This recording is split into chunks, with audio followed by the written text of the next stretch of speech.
Welcome back to Big Fish in the Middle Kingdom. I'm Brendan Davis, your host, and this week's guest is Kevin Geiger. Kevin is the founding partner of creative development company Magic Dumpling here in Beijing. Kevin has a pioneering, lifelong background in animation and virtual reality, working on and off at Disney for many years, both in Burbank and China, as well as in building two versions of his company Magic Dumpling with partners between his Disney stints. Kevin also owns a children's book company called Peewee Frog that is doing some really cool stuff. Among all the great points that Kevin makes in the interview based on his extensive experience and perspective working here is the main macro one, namely that China is changing, but that it won't change for you, or for me, or really for anyone else except itself. We also discuss the point that you can't view China and attempt to solve any challenges you may be having in dealing with or understanding it through an outside lens, especially a Western one like ours. To interact successfully and satisfyingly here, you have to gain some real local perspective and develop an alternate set of instincts that are relevant for this reality as it is, not what you imagine it to be. I definitely had to learn this the hard way, and I am beginning to get a clue now. I know this to be true, so I definitely am excited to share this for those of you who have an interest in maybe coming here. So there is lots of food for thought in this episode and many good words to heed before diving into anything at all in China.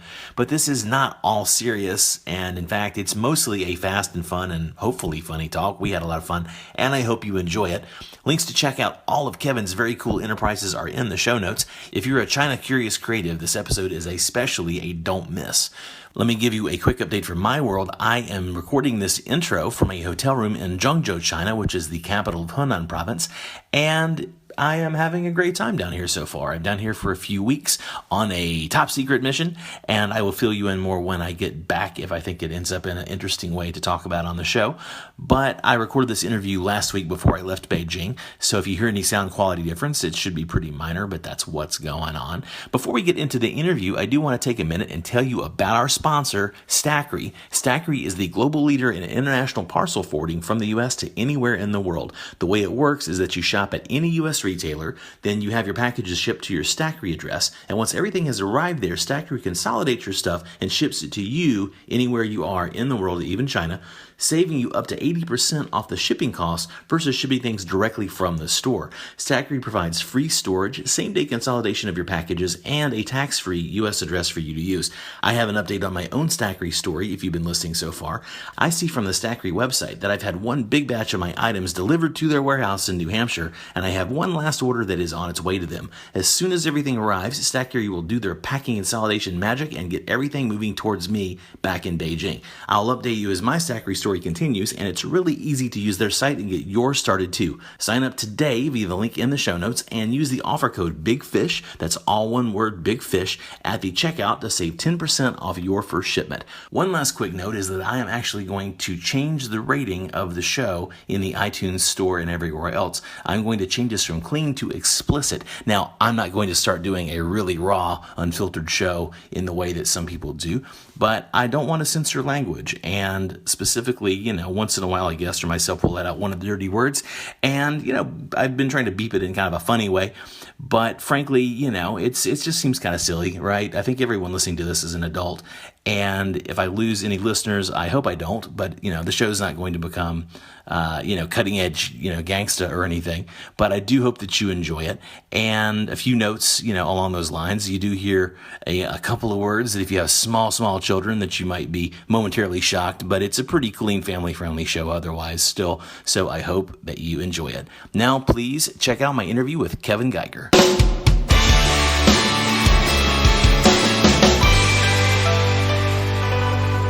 I'm here with Kevin Geiger. Kevin, how are you, man? Nice to meet you, Brendan. Thanks for having me on the show. Really good to meet you, too. And this is a small world situation for you. You were mentioning we're here at the lovely Bong Bong headquarters, owned by our mutual friend John Dietz. Yes, and, John. And you know this facility and you know John. I know the facility and I know John. And I know the facility first. I had a teaser edited here for an animated feature film that we were doing. Magic Dumpling, my company, my colleagues and I were creating back in 2009. And Xing Xing, who was resident here before, did that for us. And I was intimately familiar with this building, coming in to check edit after edit. And now I come in and see that my friend John Dietz, who I met a few years back, is here with Bang Bang, and then yourself associated with him as his, I believe, Director of Special Ops. Wow, you got a great memory. Yeah, we got a cool title. We have the I want to call it the Skunk Works, but that doesn't really translate very well. Neither does Special Ops, but people have a little bit more. Skunk might give people a different impression. Right? Made it a little skunky. Yeah. I'm from California, so we can make all kinds of references. Well, look, my traditional first question is please tell us a little bit about who you are, where you're from, and for you, why China, and then we will unpack it and expand and explore. Okay. Gosh, I've worn so many hats in my career. Sometimes people ask me, what do you do? And I'm like, I don't know. It sort of depends on when you're asking me at any given moment. And since you're asking me now, I guess the best way I could describe myself currently is as a transmedia producer. So I'm currently investing my time and efforts in a variety of endeavors, everything from animated feature film development to VR experiences to children's books. And those are with different entities, Magic Dumpling for film and VR, my own company, Peewee Frog, for the children's books, which were inspired by the recent births of my children, my own children. But my career goes back through, I spent a lot of time at Disney, both here in China and back in Burbank. And I've worked in visual effects for Boss Film Studios. I've taught at CalArts, Beijing Film Academy, and I've had my own independent short films done with a company called Simplistic Pictures back in the day. So I've really kind of triangulated nicely, I believe, I hope, between the indie world, the studio world, and then also academia. That's excellent. I have my related, more indie version of those experiences, so I relate. I was wondering, when did China first kind of come onto your radar or into your consciousness? Did you find a book as a young man, or was it something developed later in life? How'd that work out for you? That's a great question and a big one. Of course, like anybody else in the world, I've been aware of China through school, but it was always this far-off place, and you never imagined yourself being there. My mom, who is 77 now, she came to visit me here back in 2010, and she said she had a great time, right? And we were in the Forbidden City, and she said, my God, she said, when I was a kid growing up, and she grew up during the Red Scare, et cetera, she said, I thought I'd have a better chance of visiting Mars than China. And for me, it wasn't that extreme, but close. I had always been fascinated by Chinese culture. When I left Disney feature animation in 2007, I was looking to stretch my wings, see things, do something new, and so I started consulting. And it's amazing how, you're working at a company like Disney, people think that you've got an eye on everything, but you're really like an ostrich, right? You're very deep into this one area. And when I started consulting, I was in Jerusalem, I was in Europe, etc., South America and Asia. I saw so much going on that I had no idea was happening in animation, visual effects, especially how other companies were coming up, not just technically, but creatively. And I was consulting increasingly in Asia, and I got my first invitation to come to mainland China and speak at the Beijing Film Academy, where I ended up having a teaching gig. And those visits turned into the thought, God, what if I just jump in, like feet first, and live overseas, which I had never done. And I was around 40 at the time. I had just gone through a major shift in leaving Disney in the USA and also a divorce. So it was like, I guess, a classic, what do you call it, midlife crisis / opportunity. That was mine, I'll tell you after that. Yeah. And I was in a position to do that. So I just moved wholesale to China with 10 boxes of books and clothes and the money that my ex-wife allowed me to keep. I say that she's been cool, but that sounded uncharitable. Well, you look, you're clean and well dressed. I would say you must have rebounded. Yes, how much do you actually need? But it was a gut check, and set myself up here. I went from a Spanish home on the west side of L.A. to like a one-room student dorm at the Beijing Film Academy. Yeah, so studio executive to student dorm. It was just like, actually I wasn't even a studio executive at the time. I was an animator, animation supervisor. Right. But studio salary kind of guy. Yes, to like making 7,000 RMB a month, which when I first came over, I was confused. I was kind of equating 1 RMB to $1. Oh, yeah. And I thought, that's kind of lean, but I can handle that 7,000 USD a month. And then I realized it was on the equivalent of like 1,000, USD a month. But I lived on that, and one thing led to another. I met my partners, who we formed Magic Dumpling together. and just got entree into what was going on here in China, and I just those were the wild east. Right. Days, I guess. I mean, Right. we're still in the midst of that, but that was Yep. really rough and tumble times, and I went through a lot, but learned a lot, and it was rough and tumble fun. What would you say was when was the hook planted for you? When did you decide that you were, was this kind of the adventure you were looking for post everything you just mentioned? Or was there some magical thing, or was it an aggregate of all these I think a things? build-up, but then when I mentioned my first invitation to speak here, that was 2006 when I came over for the Beijing Film Academy Awards. So it's like the Student Academy Awards and their associated lectures. I was one of a number of foreigners who were here. Sure. And I was here for a week, and that's when I got the bug, and it was like, I think I really would love to live here. And so when Sun Li-jun, who was the dean of the animation school at the time, and now he's vice dean of the entire academy, said, "Hey, we'd love to have you come back and speak again." And I said, "Oh, I'd be happy to." And he said, "How about a month?" And I said, "How about a year?" And he looked stunned, right? He said, "Seriously?" And I said, "Yeah." I said, "I don't want to be pushy, but you'll commit, just putting it out there." Yeah. And they did commit to that. And 1 year led to the second year, the third year, and now it's been 10. So That's amazing. I have been lucky to. I know what that's like, though. I've done a few things with BFA, and I did a short-term lecture series for the international program in English. Yeah. That was a gig I got when I had prior to moving here that I from a previous visit got hooked up, and I ran a couple of 1-month programs there in association with another school. Yes. So I know what it's like, and you're on the campus, and it's the premier film institution in China, and it's where pretty much all the big boys and girls have got some association with, and so and the students are the best and brightest. In and theory, especially in the live action world, directors, actors, absolutely. producers, the big names. all the rock stars in that world are exactly. from there. They have some association, or they do guest lectures. Yes. So I definitely relate to that. What was so you mentioned that you met your future partners in Magic Dumpling there. Mm-hmm. Were they fellow lecturers? Were they in school? Or? They were graduates of the Beijing Film Academy, so they had already run through and were teaching there. And so initially I came to consult on a project that they were developing. It was actually the project that we did the teaser for in this building. Xinjiang. Oh, okay. In English it was called Road to Home. Uh-huh. And it was sort of, there was a very famous book called Wolf Totem. Keep talking. I have a weird story about that. Okay, cool. A Chinese book called Wolf Totem about the changing ecology of China and the role of wolves in this ecology. And it was a metaphor for many things, and it was hugely popular. And there was a live-action film that was made of this.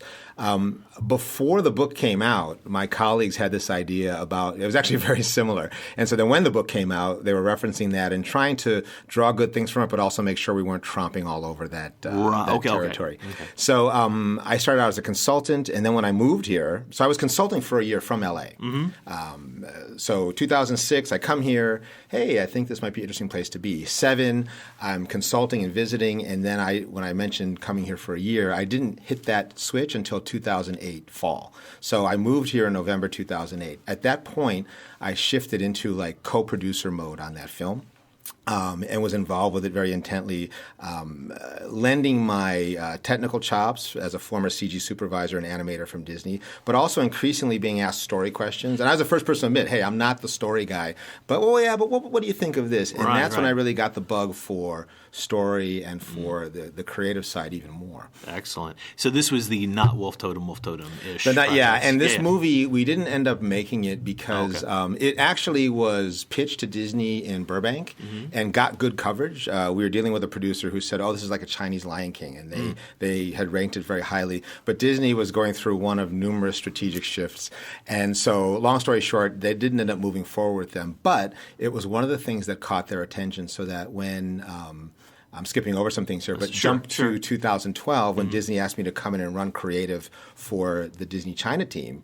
That was one of the things they referred back to. They said, we remember this, and that made an impression, and you've been here hacking through the weeds on your own. Nobody sent you here. Right. You weren't like a kept boy who was well-funded, and so you were... I wish I knew what that felt like. I've never been a kept boy, ever, in anything.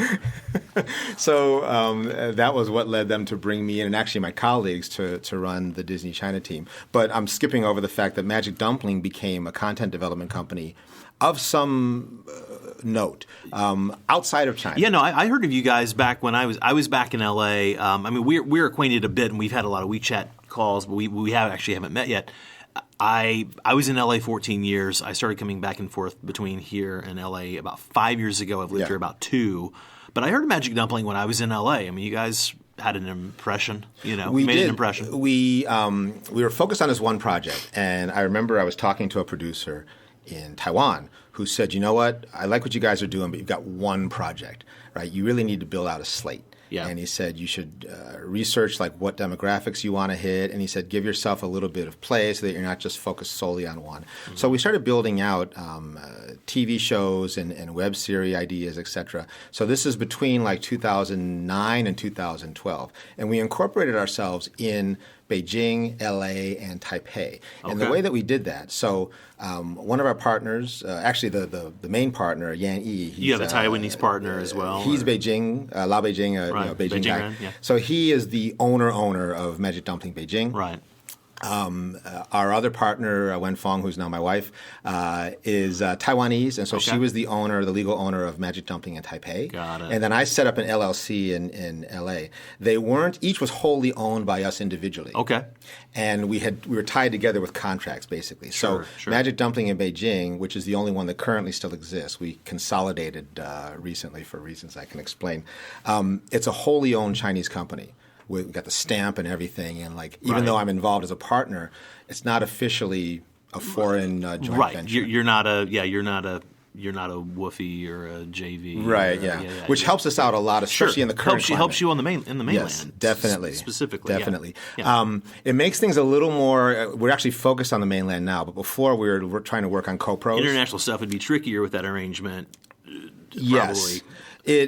Initially, we were trying to work on co-productions, and they just weren't coming together. Go ahead. Oh no, I'm sorry. Sometimes my faces are just to tell you that I'm feeling what you're saying. Since you're feeling it, go ahead. I want to hear it from you because they hear enough of me talking. But I was recently on a China Hollywood Greenlight podcast with Karen McCann, and she was asking about co-productions, and I said, 5 years ago I was involved in some, and I spent a lot of effort and time and money, and I'm really down on co-pros now. I'm here to make cool Chinese films better. One of my blog posts recently was "Co-pros are no-go." It's not a particularly clever title, but I refer to them as platypus projects. When they're projects that end up creatively and financially making nobody especially happy, and everybody's kind of dissatisfied. But then you think that's sort of like your meeting point. You're trying to please both markets. It's you're looking at this platypus work. What the hell is this? There's the bill of a duck. There's the body of a beaver. What am I seeing here? And this may just be our own experience, but we had a few projects where they were almost together, and we had 2 deals almost funded for films that just then fell apart because the foreign investors absolutely wanted to make sure that there was a guarantee on the loans, and the Chinese side didn't understand why we need to have a guarantee. And then there was money that the Chinese that just kind of disappears into a dark corner in China, and the Westerners were like, "Where's that money going?" And we're like, "Well, we don't exactly know, but it just helps get things done." And so there was it just getting. There's those a guy with a bunch of bunch of red envelopes, a bunch of paper bags. That is something I think many people who deal with co-productions here, maybe not just in China but anywhere, can relate to. But the cultural divide, the financial divide, was really tough, and jokes that would play in the English version didn't come across well in the Chinese version. So there are people now who are still working on co-pros and maybe even listening to this podcast, and God bless you. I hope you're successful. Please. Me too. Set a precedent because we don't have one. I'm rooting for everybody, and the thing that I find myself saying, you probably have your version of this too. My canned thoughts on this are that trying to find this magical, mythical co-production where you satisfy both sides and you can make the money work, because God knows equity investment does not work the same way in terms of what's expected in terms of recoupment and preferred returns and all that stuff. We're getting a little in the weeds. I mean, I'm not specifically a film podcast, although we go there a lot. So this is fine. We can stay in these weeds. There are a lot of people who do listen for that, and business in general. So let's look at this from a more macro business point of view. I always get to this at some point. Let's do it now because we're in it. What are some of these learning these lessons that you've learned about how things are working currently? We don't have to do the historical play-by-play. Let's talk about on the ground 2018. It's March 2nd as we record this. This comes out next week. What do you see as kind of the situation now, and what are you guessing, with all the needed caveats about predicting the future in China, but what do you guess it's going to be like in the next couple of years? I'll speak to it that way, and I'll use some examples from the world of film and entertainment because that's what where I play. We know. Yeah. A few sort of, I guess you might want to say axioms, I suppose. Number one, platitudes are bullshit. So people talk about, good story can play anywhere. And every human being understands love, revenge, hate. So, as long as you hit those in the most elemental way, you'll be fine wherever you go. And it's like, yeah, that sounds nice. But the reality is this. People understand love everywhere. But what love is and how it's expressed is different. So, for example, that scene that you see in every American film where the person bursts into the church and says, "Don't marry that guy. I've been a fool for not saying it until now, but I love you, and I'm telling you in front of all these people, I don't care if you reject me, but blah." That scene, sure. That doesn't happen in China, right? In China, it would be the case that the guy does love the girl, but he lets her marry the wrong guy, and then later she finds a gift that he sent her that when they were children, she thinks he didn't pay attention to, but he knew she loved it the most and sent it to her at that moment. And then she's crying, and he's looking at her wistfully through the window and walks away. That's the Chinese version, and he lives with his melancholy forever. Exactly. And she does too. So these things are universal, but the way that they're expressed is not universal. So that's one thing. You have to really be careful that you don't paint with a broad brush, right? So and the platitudes that tend to do that don't help you. Okay, that's one. The other one is that you really need to have your boots on the ground here. So people say, what does it take to be successful in China? I'm like, move to China. The last two words, in China. In China, right? You can't phone it in. It's like if you want to be successful on Broadway, go to New York. If you want to be successful in Silicon Valley, go to Silicon Valley. If you want to be, how can I be a Disney animator? Go to LA, right? Yeah. You have to be in China. Get an apartment in Toluca Lake. Yeah. And so you gotta swim in the water, breathe the air. Here, that's a challenge, but It's been nice lately. But your point is, generally speaking. You have to soak up the culture, especially as a foreigner, and then meet the people who will be your partners. You're not going to be the great white hope coming here to, solve everybody's problems and show the way. That was almost the case 10 years ago. When I came over, people were like, you're the Hollywood expert. Tell us how it's done. I got a little bit of the very, very tail end of that, just a little bit. That's over. I didn't pay the rent on it, but I got, I bought some meals on it. But it's done now. It's over, done, and that comes to my third yeah, point. Yeah. China pride is rising. Sure right? enough. So there's a rise on the political level in national pride, right? Cultural export, all of that. Very complicated issues we can talk about around that, but it's a good thing in general. I think you have to be careful with any rise in pride that it doesn't become too much. But attendant to that has been, and I've seen it, creators getting better, right, at what they do, having more pride in wanting to present their work to the rest of the world and not necessarily needing a foreigner to tell them how it's done. There's still a lot of room for foreigners to play here and to be welcome, but as a partner, not as the person who's going to show how it's done, quote unquote. So this is actually why for Magic Dumpling, when we started the company, I was the CEO. And we had Magic Dumpling from 2009 to 12. Disney brought us into, myself and my partners, to run Disney China, and they also bought 2 of our properties at the same time, which was great. So we got to, and we put those on the air, one of them. Oh, fantastic. And after we left, because our contracts ran, they're like, thank you, strategic shift. We can loop back on that if you want. But from 15 to now, we rebooted ourselves as Magic Dumpling. But I sat my partners down and I said, okay, look, one, technology has changed. The way that we consume content has changed. China has changed. So we can't just be what we were the way we were. We need to change with the times, technically, creatively, etc. 2, I'm not going to be the CEO anymore.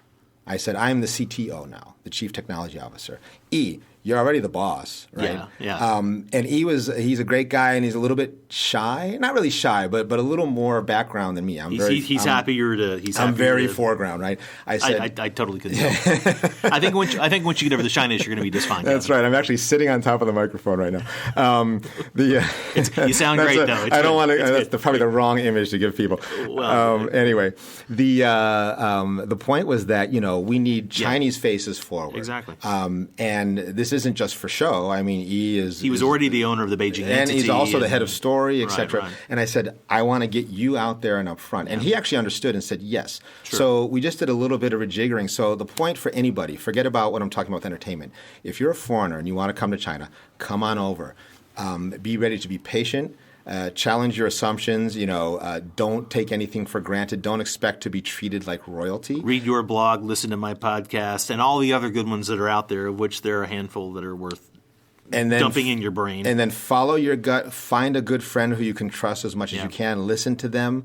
Have them help you as a partner, as an equal. You can make some ground, but also be aware that it's a changing climate and will continue to change. This environment will continue to evolve. And people talk about things, they say, oh, this happened so fast when they're referring to something in the West. And from being here, it's like X, right? It's exponential level of that. So, you don't like the decision, just wait about 30 seconds. Exactly. Oh, there's my WeChat. Okay, wait. Exactly. So including the things that people are struggling with. I've seen Westerners that say, it'll be like, 10, 20 years before Chinese catch up to us technically and maybe 50 years before they do it creatively. And then 5 years later, people are like, holy shit. Yeah, all those predictions are wrong. Now, the one thing that is going to be a challenge for China, of course, is the regulatory environment. And let me just speak to this because it's something that now keep our visas intact. Yes, I'll try to do that. But be candid. There have been some really cool films. There was a film called Have a Nice Day. It was an animated 2D film that was submitted to Cannes and then pulled by the Chinese regulatory bodies because they felt it did not properly represent China. And it's a pretty rough around the edges film. It deals with the seedy underbelly of a crime. It's a crime genre film. I haven't seen it, but I've heard about it. It sounds interesting, and it does sound challenging given what I know about China, which is the point you're making. So yes, please continue. And officially sanctioned content tends to be fairly didactic, sometimes boring, where it's a little bit too preachy. Sure. When we were developing content for Disney, so when my colleagues and I went into Disney, one of the projects they purchased from us and that we fully developed there was called Beijing Baoliang. Okay. It's a Stone Lion buddy comedy. Stony and Rocky is what they call it in English. And it's about the dumber and dumber of stone lions who the basic premise is that stone lions have a secret, which is that they're alive. The reason you don't know this secret is because they have two rules of the stone lion world. Rule number 1, don't move.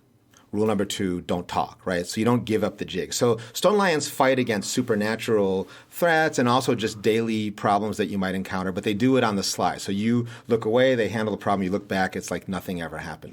They have a different sense of time or something. Exactly. So Beijing Baoliang in Chinese, it means the pot calling the kettle black, roughly translated.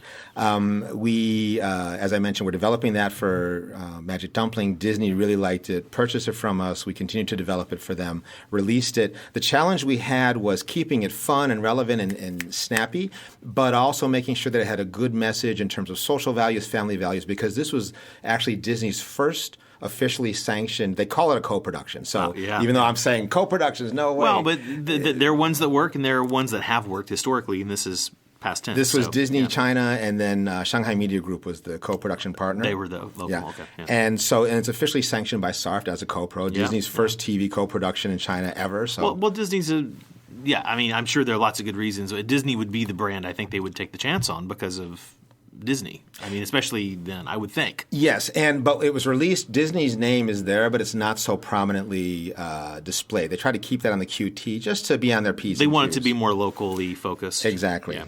And Disney, of course, has their own what they call standards and practices division, S&P. So everything from family values to making sure that somebody's wearing a helmet if they're skateboarding, and you're not showing a kid playing with fire, yada yada. China has their version of that. China may not care so much if the character isn't wearing a helmet or playing with fire, but then there are other things. So as a head of creative, you had to deal with both sets of cultural notes. Having your feet on two different turtles that are sometimes swimming together and sometimes swimming in opposite directions. That's a good metaphor. Another bad image for your audience. Well, but I can relate. I'm sitting here. I see that. I can kind of feel that, actually. Bringing that back to your question, it's a continual evolution. So even though I've been here in China for 10 years, it doesn't feel like I've been in the same place for 10 years. And I think that's a good thing. It feels like I'm in a different environment like every year, sometimes every month. And so for anybody thinking about coming here, you got to roll with that. And China does change. It is changing, but it's not going to change for you. It's going to change for its own reasons, its own forces. And you just got to ride the wave. That's a great point because, even, most of my, again, I've been here for a while and I don't live in an expat bubble and I live in a local area. Good for you. Me well, too. yeah, well, right. And you have a Chinese wife and, I have a Chinese girlfriend. Because we live in China. It's like, that's who the people are. I didn't bring anybody with me, so who's here? It's not a thing. You're in China. It's no offense to, Anyway, not to make it personal too much, but my point is, what was my point, Kevin? Now it's not my turn. You're talking about tangent. how China keeps changing. Right. It's not the same place. Right, yeah. and because it's, there's every kind of metaphor in the world, but the idea that this is an organ, this is like a body, and it has like almost 1.4 billion cells. Yes. And so that's a lot of people. That's a lot of information. It's another show to talk about all the things that like the government's trying to accommodate with the people, where you have like the equivalent of multiple realities in terms of class and socioeconomic status and all it's that. It's a stuff. multifaceted. Yeah. So it's a pretty, like, I don't know how you manage 1.4 billion people. And I'm glad that's not my job. But what I do know is that the whole organism is constantly shifting and morphing. And to be fair to give China its due here, so that we're even-handed, you just said, you had a great question. I don't know how you manage 1.4 billion people. Many of the things, and I'm not excusing anything horrible by saying this. No, and I don't mean it that way either. Many of the things that are done in China that maybe are either questioned by the West or say, you know what, we wouldn't do it that way, have to be at least considered through the lens of this massive amount of people and the fact that currently, and this isn't propaganda, this is the fact, that number of people have lived together in relative peace and harmony and increasing prosperity for a longer period of time than ever before. Right. And this, again, doesn't excuse any of the problems, and of course we have our own problems in the West, but you can't handle that the same way that you would in France or in Germany or in the U.S. or wherever. Absolutely. So you've been here 10 years. That's long enough to have a survey of, a decade of history. How were your assumptions challenged? What were they kind of coming in, and how have they been challenged, and how have they changed, speaking of where we are today? It's thank you for that question, because it makes me think of one of my favorite moments here, and maybe the one in which I had a big awakening. When I was coming over, when I knew I was going to live here, so in 2008, in the summer, I thought, okay, I got to get ready. So I started getting books on China, reading up, and there was one book called China Now, and it was advice for the Westerner on how to live in China, how to negotiate, different styles of management, etc. So I read this book, and I thought, all right, got it. Ready. I understand China, right? And I came in like... Did you have your Mal jacket all pressed? Well, no, I wasn't going to go that way necessarily. Okay. But I was like, okay, I understand China. I can roll with this. And you get off the plane. I was kidding. It's not quite that bad. I read the book. I got it. I'm ready, guys. I'm cool. Hi, everybody. Yeah. I'm here to solve your problems. So I found myself at a point where I had been here for 2 years, and I sat down with Sun Lijun, the dean of the Beijing Film Academy's animation school, and I said, Sun Lao-shi, I said, which means teacher Sun, even though he's younger than me by a slight margin, I think. I said, I've been here for like 2 years, and I thought I understood China. And I said, I feel like I understand less than when I arrived here 2 years ago.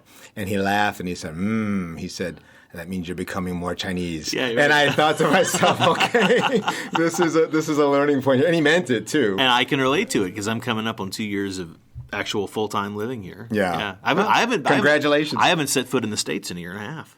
Wow, good for you. Yeah, election week. Oh, so I have a question for you. Yeah. When I moved here, people said, you're going to get homesick and it's going to hit you hard. And I said, I've been here a couple years and I haven't been homesick yet. They said, it's going to hit you all that much harder.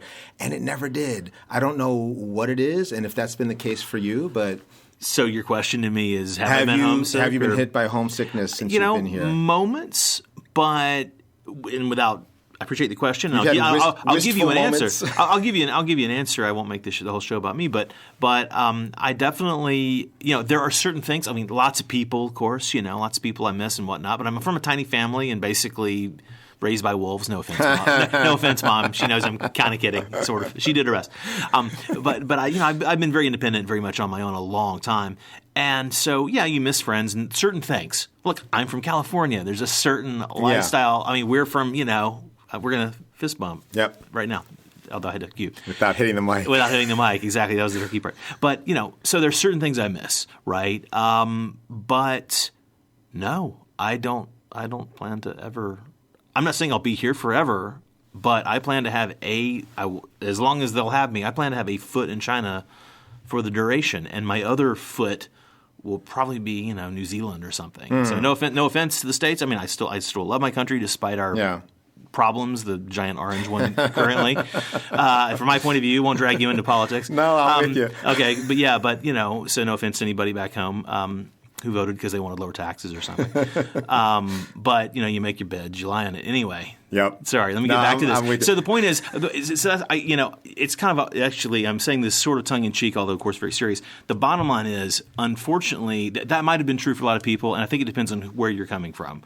Because for me, I mean, this was the adventure I was looking for. Yep. I can relate. This was my planned midlife crisis. I mean, I timed it pretty well. I mean, this was sort of how I was kind of looking ahead. You have a crisis, time it well. Time it well in a new place, so it's an adventure. And honestly, there's something to that. So in terms of if homesick means you want to relocate or I made a bad decision, then no, I haven't had that. And I've happened to have had some challenges here. Had a few ups and downs with business, as you do. And have hit a few moments where if it was easy to go make an option, might have taken it. But no, I've stuck it out, and things have come up really in a great place where I'm more excited than ever about the possibilities for the future. And I'm guessing that a lot of that, too, is affected by the fact that in Beijing, of course, Shanghai is a very cosmopolitan city, but sometimes almost doesn't feel as Chinese as I think Beijing feels a little more Chinese in certain respects. But still, I love Shanghai, but it's like a different country, really. Still very cosmopolitan here in Beijing, and you can get a good pizza when you want to. You can your access to things that you'll be familiar with in the West is actually in some ways pretty similar. Yeah, I don't miss those touchstones. Yeah. People, of course, you may have a wistfulness for people who you haven't seen for a while, but I guess that's the case anywhere. Yeah, but I miss people. That's what I miss. Yeah, and for me too. Like my family my parents are back in Cleveland, Ohio. But that was the thing when I moved to LA to work for Disney there, and was there for like 12 years or so. I had already made a leap, away from family. And my mom actually, when I moved to China, she said, "Oh, for God's sake," she said, "like, we're going to go next, like the moon." Because I'm just getting far. She said, "You're farther away." Right, I said, "Mom," I said, I'm in Beijing now, you're in Cleveland, we're 12 hours apart. I said, no matter where I move next, I'll only be getting closer to you. And she said, oh, that's so sweet, but you're still too far away. That's funny. Well, it makes the time difference easier for calculating the Skype or the FaceTime. Yeah, exactly. You just have to reverse the AM, PM, and daylight then you're savings able to, kicks in. It's okay. You're within an hour. Yeah. So that's interesting. So we were... So that's a little bit of a personal tangent. You know what? But I think people tell me this is part of what they enjoy. I mean, because not to make it meta, but the fact is I know where we're going with this, and you know what you have to say, generally speaking. So I'm glad to hear your thoughts. I'm glad to tangent. It's never boring here. I mean, it may be insanely frustrating at times, but like never boring. I think that's the juice that keeps me going is – we talked about the continual evolution, the shifting. You constantly have to change up your game in response. Yeah. And there's always something going on, good or bad. And I felt that way when I moved from Cleveland to L.A. But here it was like cubed. I had the similar thing as I moved to LA from Atlanta, which is great, and now is I was it's there. A hub. I was there as a crew member in the previous wave, in the late '80s, early mid '90s, and then moved to LA in the early 2000s. And so and there was kind of a lull in the Atlanta film market. It's why I had the kind of opportunity / imperative to move. But bottom line is, I had that similar thing from hometown to LA, from LA to Beijing is a whole new ball game here. Yes. And what you say about how it's constantly changing and evolving, it's never boring. I'm curious for you. Let me turn this into a question. Sure. For me, I feel a sense of vitality. Basically, I don't feel my damn age, which is a good thing. Mm-hmm. I feel a sense of vitality about the future and the opportunity, and I've gotten rid of some of the ugly American tendencies that I had. I hopefully didn't bring too much, but I've become a local enough. Living overseas, I recommend for everybody in the world. I think should live overseas at least 1 year, not in the school context in a dorm, but in real life. I think it changes your perspective. You probably feel more American now living overseas, than you do in America. Well, I'm asked to be a representative sometimes. I mean, not in a bad way usually. Yeah. people may have. What's the quiet American things. view on this? Well, there are so many. You brought it up. You know what I'm saying. Yeah. So I was trying to turn that into a question for you. I like how we're kind of rolling. This is a good conversation, I think. But energetic. How do you feel? I mean, do you feel like reinvigorated? I mean, I didn't know you before. I mean, you're full of energy and firing at 1,000,000 miles an hour. Have you always been like this, or would you? Unfortunately, yes. That's good. That's a good thing. It's worked out for you. Yes, but I was kind of flatlining in LA. I was in Disney feature animation. I was a supervisor. I was very well paid. And then I left when my contract came up. I had been there 12 years. And people referred to me as a lifer. They said, "Oh, Kevin will always be here." And like, "What, you're leaving?" Yeah. And it was because I was bored. I wanted something more, and it became like punching in and out. And that's what led me to consult in general. Mm-hmm. And then I saw many environments, but China was just like freaking crazy. And I was like, "Oh, I gotta get my hands on this and just kind of ride it."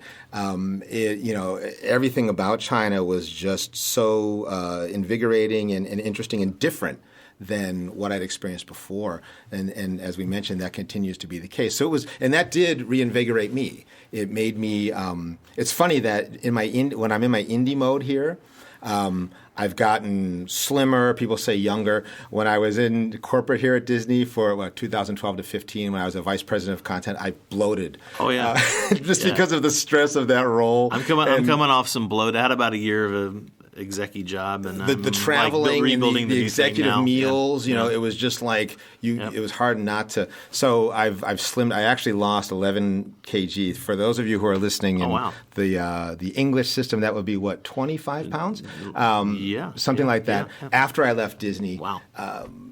Because I was tired of feeling short of breath when I was playing with my newborn, so I thought, okay, I got to get my act together personally as well as professionally. So, well, you have, and we'll end up talking a bit about your family. And I thought, but I wasn't sure that the partner resembled the woman in your pictures that was your wife. Yeah. So we'll talk about that as well. So.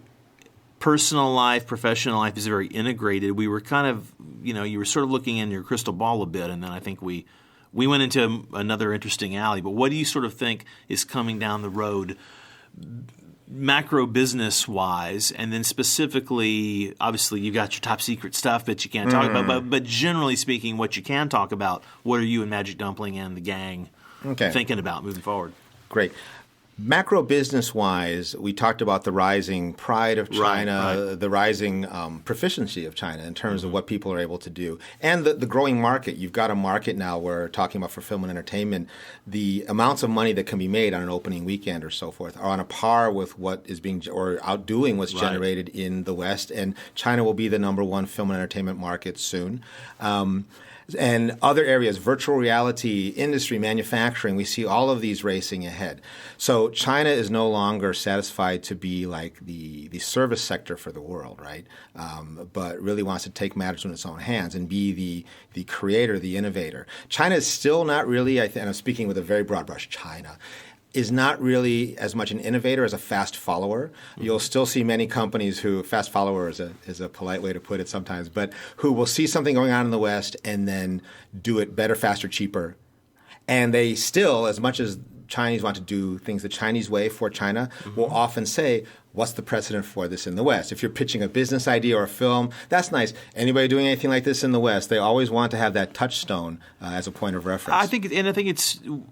From my point of view, and you may just say, I agree, or you may be able to expand on this, which I suspect. But from my point of view, I mean, prior to my involvement, to where I have more, frankly, knowledge to be able to say that with some personal experience and not just theoretical, to understand that being the case, I thought, copycat, right? That's the in worse words that are pejoratives about that approach.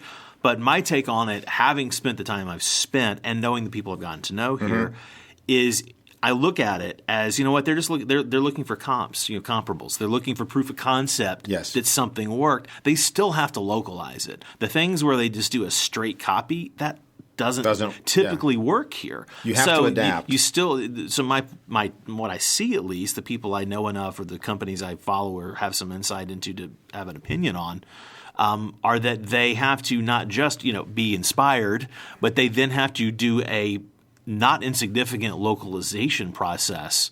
Right. And then they iterate infinitely faster. And you see that, for example, does that track with you? exactly, Okay. with the bicycle transportation rentals. Right. Oh, yeah, talk about that. You see how this model, which was doing well in the West, was propagated into China and throughout, and then just took off, and you know that there are places where you're wading through seas of bicycles that are either politely parked. It's called my neighborhood. Yeah, more often than not, like in heaps. And this may look like a problem, but the cool thing is I was listening to one panel, and I think it was the CEO of I forget which one. Mobike or OFO? Yes. Yeah. And was talking about the big data analytics that they do to figure out where bikes are going to be in typical patterns. And they know like the mountains of bikes that are left here and there are a problem. They understand this. So they'll send their trucks out. They send their trucks out, and they're constantly rejiggering the algorithms that figure out where things should be and how things should be monitored.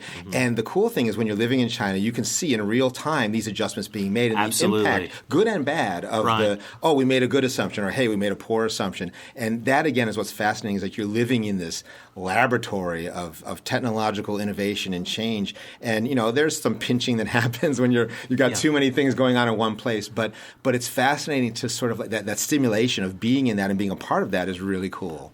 I've really enjoyed seeing that, and yes, sometimes you do get the fleshy part caught in the subway door. You know, if you don't time it just right. But that's interesting what you say to me about how they rejigger it, how they are always reevaluating and adjusting. The downside, and the part that we don't have to do it, because everybody who's worked here for 5 minutes has their story of we had a contract and then those bastards this happened. That's been covered well in the show too. But basically the idea that from the West we're used to laying out every steps, A through Z, or Z for my non-English friends. And then, by God, if you deviate between E and F, I mean, there's going to be a problem, and we're going to call a lawyer. And here, you map out a strategy. It's like, China approaches, you move really fast, and when you run into a giant problem, guess what? You don't keep banging your head against a wall. They go over it or around it or through it, or they back up 2 steps and then go diagonally. And it could be really frustrating if you're coming from a culture or a psychological personal construct where you need to be super orderly, because it doesn't often work that way. But there is a logic to the way things work here. And I probably went through, before I got rid of all the ugly American, more of it than I have now, I went through a slightly snotty period where I was like, Dad, they're not logical. They don't teach logic in schools. And you know what? It's a different Aristotelian versus Confucianism, blah, blah, blah. You're ready to jump in here. Yeah, save me, Kevin. What you're saying, my God, is like it's making me think of another problem where if you're not here in a self-directed mode, if you're a foreigner who's here and you're tied to a larger entity back in the West, that you're having to answer to, that has a plan, and God help you, because and again, not to disparage Disney, but just something that was really an issue when we were dealing with Disney China is we're developing content and trying to make decisions and trying to move fast. And we were still expected to message back what we were doing to Disney headquarters, to explain to them, and also our approval structure. I had an 8-level deep approval the structure. Reporting? Oh, my gosh. Of 4 people on this side of the ocean and 4 people on the other side of the ocean. So you can imagine, even if each person takes a couple days to get on it, how long that takes to get, like a month, to, if you're lucky, before you can move on something. And then the game has already changed here again. Yeah. And they found a new vendor. They've fallen out of love with it. The distributor has lost their interest, what have you. Yeah. And the talent that you had hoped to attach is moved on to some other project. Exactly. And any industry, anybody who's coming here, if you're a foreigner listening to this and you're coming here and you've got somebody who you have to report to back in the West, you need to talk to them about this and understand also that when you do talk to them about this and they say they understand, they don't. They don't understand. Really. They don't really understand. Do understand, they're going to be beholden to answering to their own boss and people who aren't going to understand and still want things to be done the same way. So this is something you really have to think about. This was one of the big reasons why we ended up going back on our own in 2015, is just to move faster again as Magic Dumpling. Mm-hmm. It's a reason why many of my friends in different industries who have come here and they've worked for a foreign-owned company, and the great thing about that is you're bankrolled well, usually put up in a nice foreign residence, and you've got a car, all the perks, right? It can be comfy. I've friends with those deals, But the pinch is just trying to get stuff done. Right. And people, I said to one of my bosses once, I said, man, it's like I'm in a horse race, and I got this huge stagecoach hitched to my horse. Like, I need to cut the reins and just I need to be let loose to run. And it's something that many foreign companies, multinational corporations struggle with here. And I get it. I understand the fears behind it. But this is where the Chinese can eat your lunch because they can really just circumnavigate you in a way that's like they're in a little speedboat and you're in like a ocean liner. Hey, there's an iceberg. And all right, turn. Okay, initiating turn. And clunk, you hit the berg. You smack the berg. That's a great metaphor. Unfortunately, it's a very accurate metaphor. Coming back around to a question you asked about like what's on the horizon. Yeah. And I guess I can macro this into another piece of advice for anybody is if you're here doing something where you're trying to embed yourself in the Chinese culture and work with Chinese partners. Right. Yeah. And you've got how do people do that thing we're telling them to do? How do they do it? How do they approach it? Find people who you can trust, right? Understand that you can't ever fully trust anybody, or even if you can, it's not an issue of trust so much as you're not going to understand everything.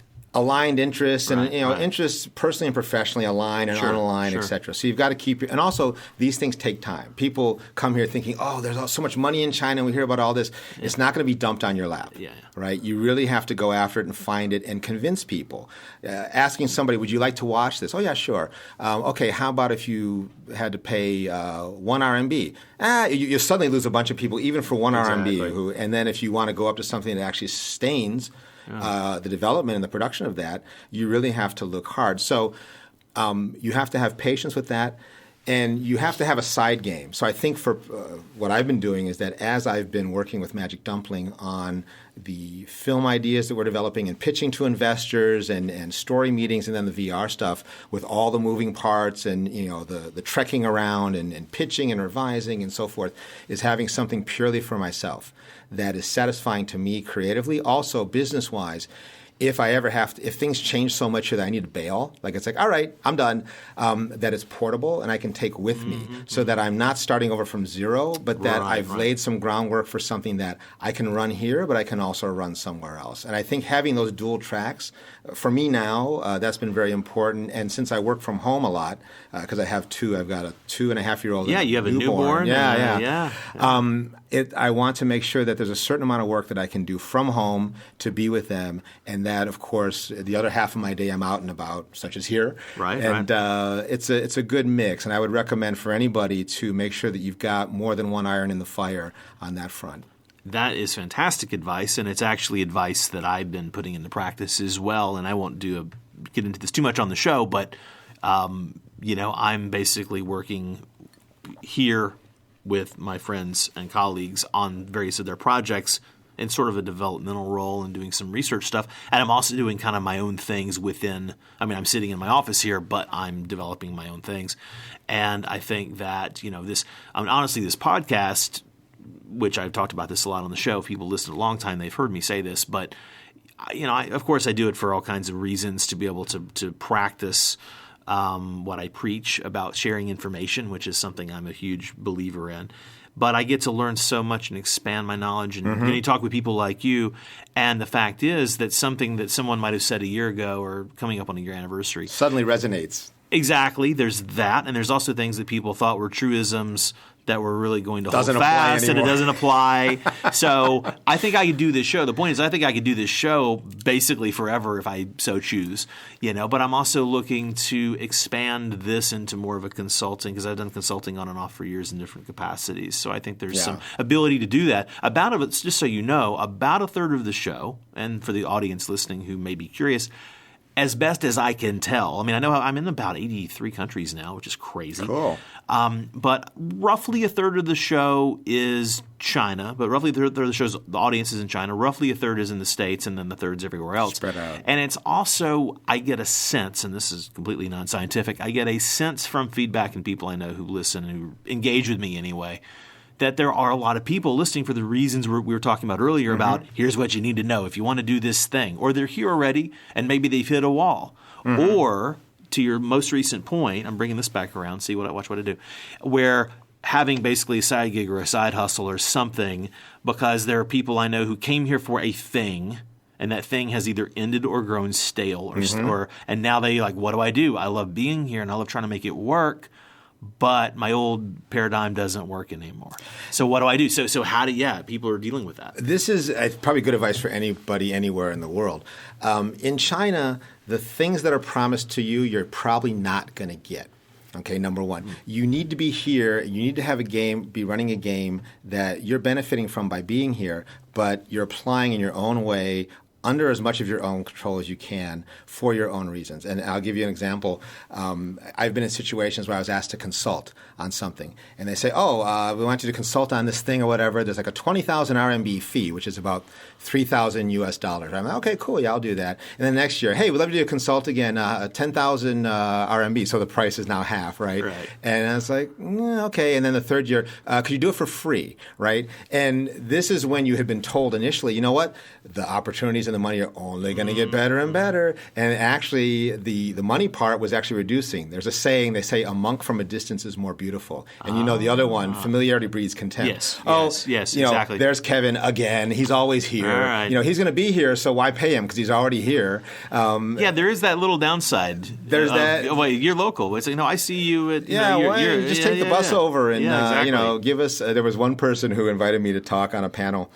And I asked about the fee, and I said, there's no compensation. We're just asking for your expertise. Wow. And I said, of course, and that's worth nothing, obviously. Wow. But this is what you face. So I could be angry about that, or I could say, okay, that's the reality. That's not going to change. That's when I said China is not going to change for you. Exactly. And anybody anywhere in the world, that's not going to change. But then in the face of that, how do you make it work for you? So I'll speak someplace for free if I know that it's a place where I've got good visibility and I'm going to meet people who are going to possibly help me in some way, or I just can learn something. Sure. But how am I going to benefit from it? How am I going to make that work for me?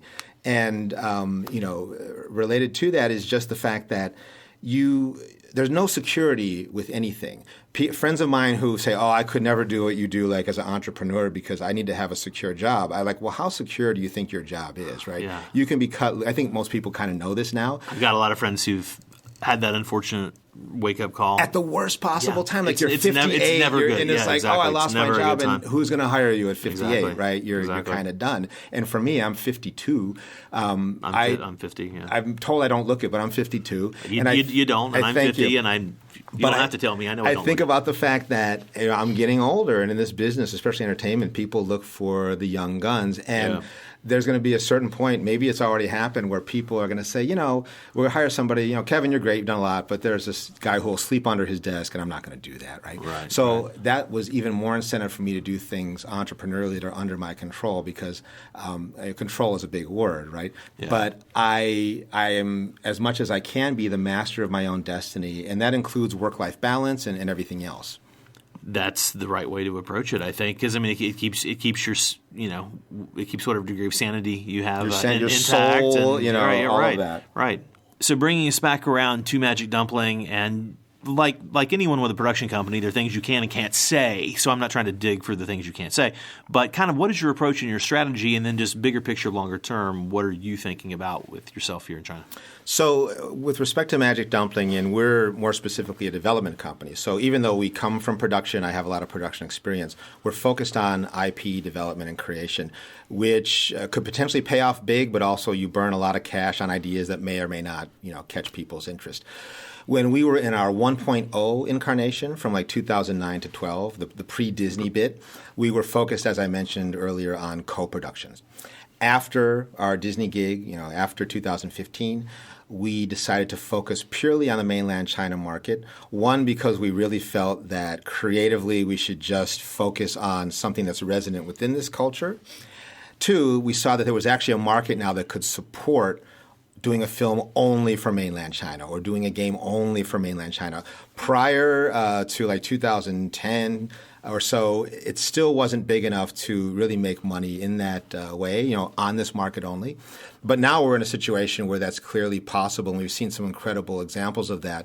Monkey King Hero Returns was a big hit. Monster Hunt, Raman Hui, who used to work for DreamWorks on Shrek, and other examples. I'm mentioning some animated-related ones, but there are some great live-action examples, books, everything. So the focus for us has been on Chinese content for China. This sounds weird coming from a foreigner, but I'm the I'm the CTO now. So that's my. I already told you that's my approach. I'm focused on the CEO. E is from mainland China. Our CCO, Chief Creative Officer, Wen, my wife, from Taiwan, but living here for 15 years now. I believe more, 17 years. Graduate of the Beijing Film Academy. Our team is pretty much all Chinese. We work mostly with freelancers, but we are really looking at stories that deal with China now, and we're focused on teens and young adults. So we were kind of skewing younger in our early days, and also at Disney, we were skewed more towards like that, 6 to 8, 6 to 11 age group. And when we got out, it was funny because we actually were developing some ideas, and we were getting some feedback from studios we were pitching to saying, this is pretty good, but it seems kind of young and like really like Disney. And we were like thinking to ourselves, what are you talking about? That's so not Disney. But we were coming from Disney, so we're still shaking this off. Right, and then we look back at it, it's like, geez, this really is quite Disney. And Wen actually said at one point, she's like, what are we doing? Like, we're out of Disney. Why are we? Let's just shake that off and really go for it. So we are developing now content for tweens, preteens, young adults. And those markets, if something catches fire with them, can be voracious in terms of how they consume it and how big something can get. And then the younger children, as long as you don't have something inappropriate, are always looking at what the cool kids are doing, what the teens are doing, et cetera. So you can kind of sweep in the top end of grade school kids into that mix, and then maybe some of the cooler, not young adults, right? 30-somethings who want to pretend they're still young adults. So it's something even that Disney is trying to do now, right, here in China and other companies. So we're developing a few projects right now. We have a project in English. The working title is A Ginseng Prince. And it's sort of like an Alice in Wonderland. It's almost like Romeo and Juliet meets Alice in Wonderland mashup with a healthy dose of tech thrown in there as well. We're working on this as an animated feature film, and it will be a 3D CGI feature, and have been for a couple of years actually working on different versions of it. We're finally getting to the point where we have something that we think has traction with the concerns and the aspirations of Chinese people today. Mm-hmm. And also can propagate out into like products and ancillaries and even theme park attractions and so forth. So that's something that we're developing. We're also developing VR experiences. So we've consulted on some VR projects that have gone out into the market, and we have a VR haunted house that we're developing.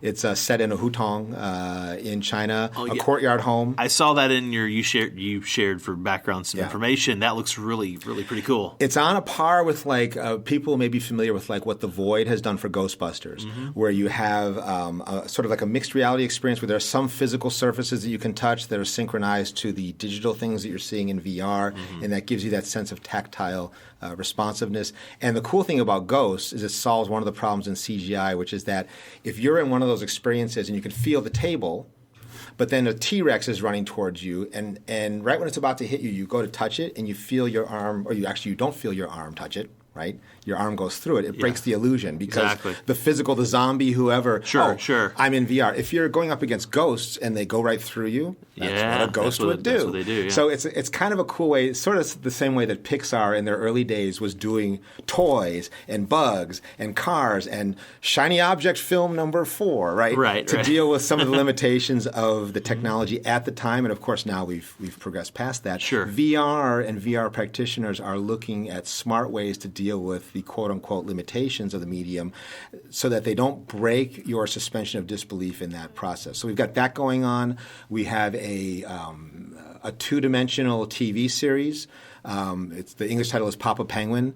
It's about a penguin who his family used to live in the Imperial Zoo back in the day during the Qing Dynasty. When the Chinese Revolution happened, the penguins were set free, and this particular group of penguins decided to stay in Beijing. So you've got this Lao Beijing penguin, right? He sits there, he eats skewers, he's got his shirt rolled up, and he's a father of a cute little girl penguin. This is kind of relates to E and I are both fathers of young girls. Yeah, okay. He's a really sweet father, but he's also like a good old Beijing guy, and he's a penguin. So we're developing that, and we've got other ideas in the back burner, but those are the 3 that we're pushing on. So if you look at like our company deck, film, VR, and then series, and right now the film is the one that we've really been putting the lion's share of our time into. What would you in terms of thoughts or advice you would give to people. I mean, we've covered a lot already in the podcast that people could pick out of here, of course. But is there anything that you haven't said or any kind of macro thoughts about people approaching China either as a market or as an experience on a personal level that you feel we haven't covered very well? Yes. Don't come to China. And the reason I say that is the same reason that when I asked a painter when I was graduating art school if any advice, he said, don't be an artist. And I was like, what the fuck? What is he talking about? Don't be an artist. I just you're an artist. And he said, Kevin, he said, if I tell you don't be an artist and you actually say, oh, all right, you shouldn't be an artist because it's not going to be easy. He said, if I tell you don't be an artist and you're like, who the hell are you to tell me that I'm going to be an artist, and you just dig in there and you do it, then you have a chance of making it. But he said, if I can discourage you by saying don't be an artist, then I'm saving you a lot of pain and torment. So for all your listeners, don't come to China. I see what you did there. You see that? That's pretty awesome. Anyway, but I mean it. Yeah. And I'm going to second it. Awesome. Kevin, thanks so much, man. Thank you for having me. It's been a pleasure. Cheers. All right, that's our show this week. Don't forget to find out more about Kevin Geiger and some of the many cool things that he and his partners are up to. You can visit the links in the show notes for more information. You can also learn more about our sponsor, Stackery, and sign up today to save 10% off your first shipment using that offer code BIGFISH. The link is also in the show notes. And of course, crazyinagoodway.com is the home of the podcast, and you can find out any and everything you want to know about that and me and the show right there. Thanks again for listening, and I'll see you next week.